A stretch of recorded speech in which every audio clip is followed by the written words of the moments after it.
अस्सलाम वालेकुम, मैं बिलाल अहमद और आप देख रहे हैं बिलाल अहमद लाइव्स। आज हम बात करने जा रहे हैं पेशावर में जो धमाका हुआ है उसके ऊपर। तो अत्तर भाई से पूछेंगे। अत्तर भाई मुझे बताएं कि पेशावर में जो धमाका हुआ है ये कौन लोग इसमें शामिल हैं, किस तरह का सीन हुआ है, इसके बारे में थोड़ा सा बताएं जी। सबसे पहले तो बिलाल भाई बड़ा शुक्रिया, आपने फिर से दावत दी अपने चैनल पे। बड़ा अफसोसनाक वाक़या है, उसके ऊपर वीडियो बनाना मतलब कि ऐसा था कि पहले तो हमें सब्र ही नहीं आ रहा था कि हम क्या करें। ज़ाहिर सी बात है हम उस जगह पे मौजूद तो नहीं हैं, लेकिन है तो हमारा अपना मुल्क। और जो सवाल आपने पूछा है कि ये लोग कौन थे, तो मैं आपको बता दूं कि यार दहशत गर्द का ना कोई मज़हब है तो ना कोई कंट्री है। ठीक है, हम किसी मुल्क के ऊपर ब्लेम नहीं कर सकते कि ये वहाँ से आए, ये इस तरह से हुआ उस तरह से हुआ। ये बस एक अलग ही मतलब ब्रेन वॉश लोग हैं। इनको बस एक ही चीज़ समझ आती है कि किसी मुल्क की अगर तबाही करनी है तो वहाँ जाके बम ब्लास्ट कर दें। तो मासूम लोगों की जान लेना इनका मज़हब है और यही सब चीज़ें हैं। तो अत्तर भाई मुझे ये बताएं कि ये जो कुचर सालदार जगह, जिस जगह पे ये इमाम बारगाह में धमाका हुआ है, तो इसकी सीसी फुटेज भी सामने आ चुकी है, सीसीटीवी फुटेज भी सामने आ चुकी हैं। तो इसमें सामने देखा जा सकता है कि बंदा ये पाकिस्तानी कोई है, इसने काले कपड़े पहने हुए हैं। और जब ये अंदर जा रहा है तो इसके अंदर में इसके हाथ में एक पिस्टल है। और बाहर सिक्योरिटी गार्ड को भी गोली इसने मारी है। और उसके बाद फिर ये जब अंदर गया, फिर जो कमांडो थे बाकी उनको भी इसने मारने की कोशिश की है। काफ़ी लोगों को गोलियां भी मारी हैं। फिर जब ये अंदर चला गया है तो अंदर जाके फिर इसने लोगों को, जब नमाज के लिए मतलब लोग नमाज के लिए तैयार हो रहे थे, भी नमाज खड़ी जमात तो नहीं हुई थी, उससे पहले ही ये सारा वाक़या हुआ है। तो उस टाइम इसने ये गोलियां सबको मारनी शुरू कर दी।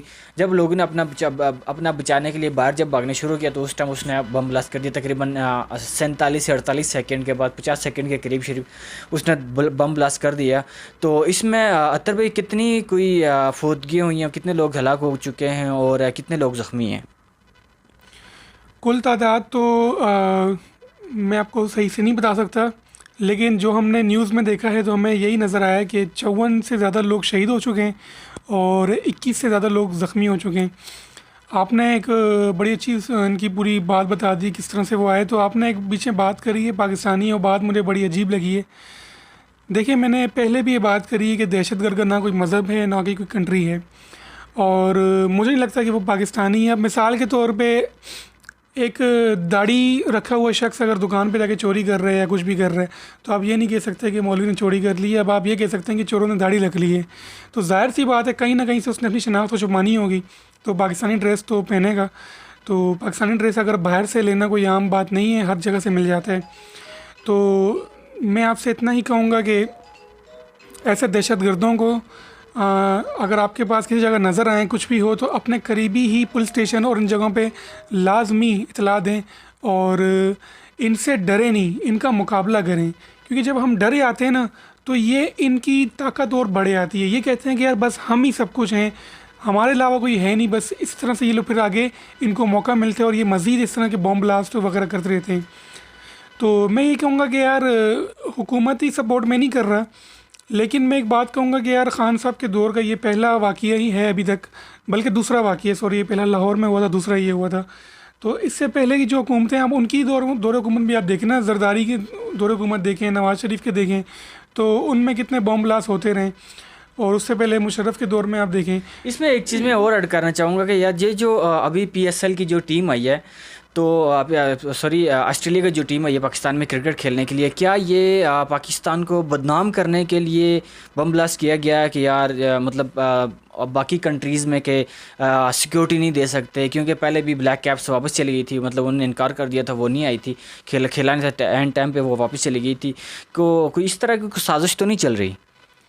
देखिए बिलाल भाई, बात ये है ना कि इसमें ब्लेम करना तो ठीक नहीं होगा, लेकिन हो सकता है, मतलब आप जो बात कर रहे हैं बिल्कुल ये हकीकत भी हो सकती है कि अब देखिए पाकिस्तान का कोई एक दुश्मन तो है नहीं। ठीक है, मैंने पहले भी ये बात एक आपकी वीडियो में की थी, अभी मैं कर रहा हूँ। देखें, पूरे एशिया के अंदर आप देख लें और पूरी दुनिया के अगर वर्ल्ड मैप अगर आप निकालें, तो अगर उसे आप जो है ना जूम किए बगैर देखें तो पाकिस्तान आपको बहुत ही छोटा सा नज़र आएगा।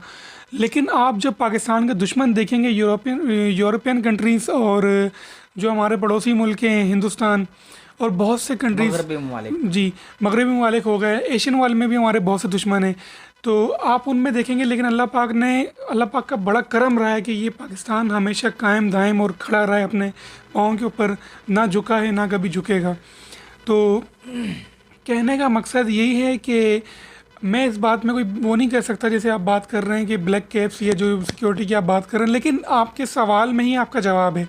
हो सकता है, मुमकिन है, लेकिन इसके अलावा भी बहुत सारी चीज़ें हैं। अभी पाकिस्तान ने जो रशिया के साथ मिलकर जो मुआहिदा किया, यूक्रेन उनकी लड़ाई ना हो, वर्ल्ड वॉर 3 ना हो, उसमें भी पाकिस्तान ने बड़ा किरदार अपना निभाया है। हो सकता है कि उसकी वजह से भी ये सब कुछ हो रहा हो और वो ये साबित करना चाह रहे हो कि यार देखो, जो मुल्क अपनी हिफाजत नहीं कर सकता वो आपको क्या एडवाइस दे रहा था। तो बहुत सारी चीज़ें हैं, अभी पाकिस्तान के आगे कितने मंसूबे हैं, गवादर है, बहुत सारी चीज़ें हैं।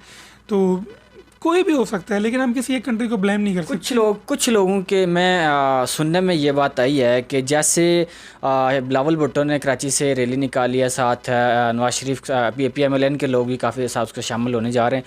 तो ये जो सब लोगों का ध्यान उस साइड पे हो रहा था, तो कुछ लोग ऐसा कहना चाह रहे हैं कि बम ब्लास्ट करा के तो लोगों का ध्यान इधर उधर मुश्ताल करना चाह रहे हैं, या फिर इस तरह का कोई सीन, कुछ इस तरह का कोई चक्कर तो नहीं है? देखें, मैं तो यही कहूँगा, अगर इस तरह कोई सीन है तो या फिर महंगाई से तवज्जो हटाने का जी, तवज्जो उठाने का अगर कोई सीन है तो फिर जाहिर सी बात है, किसी ना किसी की नज़र में तो बंदा आएगा ना। ठीक है, अल्हम्दुलिल्लाह पाकिस्तान की जो आर्मी है ना, वो अपने मुल्क से बड़ी मुखलिस है, अपनी ज़मीन से उसे बड़ी मोहब्बत है, बड़ा प्यार है। तो हमारी एजेंसियों का भी यही हाल है। पुलिस की मैं बात नहीं करता, लेकिन अपनी एजेंसीज जो हैं, आर्मी, ISI है, तो इनके बारे में यही कहूँगा कि इनको अपने मुल्क से बड़ा प्यार है, बड़ी मोहब्बत है। तो एटलीस्ट अगर किसी हुक्मरान ने अगर इस तरह कुछ किया है तो ये चुप नहीं बैठेंगे, ये अपना किरदार निभाएंगे जो हमारी फोर्सेस हैं। तो इंशाल्लाह ये बात भी सामने आ जाएगी। चोर जो है ना, ज़्यादा उम्र जो है ना छुप नहीं सकता, चाहे चोर हो चाहे दहशतगर्द हो, कोई भी हो, कुछ भी हो जाए। हमें सब पता है कौन सा हुक्मरान क्या है और उसमें वो कितना पानी में, कितना 3 में 13 में, हमें सब पता है। तो ये इंशाल्लाह ये बात भी सामने जल्दी आ जाएगी, बस थोड़ा सब्र करना पड़ेगा। चलो, जो लोग फोत हो चुके, जो लोग जाम बहक हो चुके, जो लोग लोगों की हालात काफ़ी इस टाइम शदीद ज़ख्मी हैं, नाजुक हैं, अल्लाह पाक उनको सेहत याब करे। जो लोग फोत हो चुके, अल्लाह पाक उनको जन्नत में जगह नसीब फरमाए। और अल्लाह पाक हमें आने वाले इस तरह के जो हादसात हैं, अल्लाह पाक उनसे हमें बचाए। दुआ में याद रखिएगा। मिलते हैं नेक्स्ट वीडियो में, मुझे दीजिएगा इजाज़त। अल्लाह हाफिज़।